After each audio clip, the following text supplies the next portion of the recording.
آپ صلی اللہ علیہ وآلہ وسلم نے وحی کے رک جانے کے زمانے کے حالات بیان فرماتے ہوئے کہا کہ ایک روز میں چلا جا رہا تھا کہ اچانک میں نے آسمان کی طرف ایک آواز سنی اور میں نے اپنا سر آسمان کی طرف اٹھایا، کیا دیکھتا ہوں کہ وہی فرشتہ جو میرے پاس غار حرا میں آیا تھا وہ آسمان اور زمین کے بیچ میں ایک کرسی پر بیٹھا ہوا ہے۔ میں اس سے ڈر گیا اور گھر آنے پر میں نے پھر کمبل اوڑھنے کی خواہش ظاہر کی۔ اس وقت اللہ پاک کی طرف سے یہ آیات نازل ہوئیں: اے لیاف اوڑھ کر لیٹنے والے، اٹھ کھڑا اور لوگوں کو عذاب الہی سے ڈرا، اور اپنے رب کی بڑائی بیان کر، اپنے کپڑوں کو پاک صاف رکھ اور گندگی سے دور رہ۔ اس کے بعد وحی تیزی کے ساتھ پے در پے آنے لگی۔ رسول اللہ صلی اللہ علیہ وآلہ وسلم نزول قرآن کے وقت بہت سختی محسوس فرمایا کرتے تھے،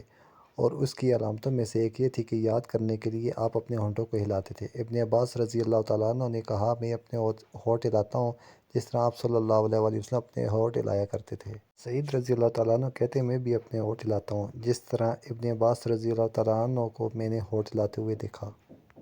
پھر انہوں نے اپنے ہونٹ ہلائے۔ حضرت ابن عباس رضی اللہ تعالیٰ عنہ نے کہا، پھر یہ آیت اتری کہ اے محمد، قرآن کو جلد جلد یاد کرنے کے لیے اپنی زبان نہ ہلاؤ، اس کا جمع کر دینا اور پڑھا دینا ہمارے ذمہ ہے۔ حضرت ابن عباس کہتے ہیں، یعنی قرآن آپ صلی اللہ علیہ وسلم کے دل میں جما دینا اور پڑھا دینا ہمارے ذمہ ہے، پھر جب ہم پڑھ چکے تو اس پڑھے ہوئے کی اتباع کرو۔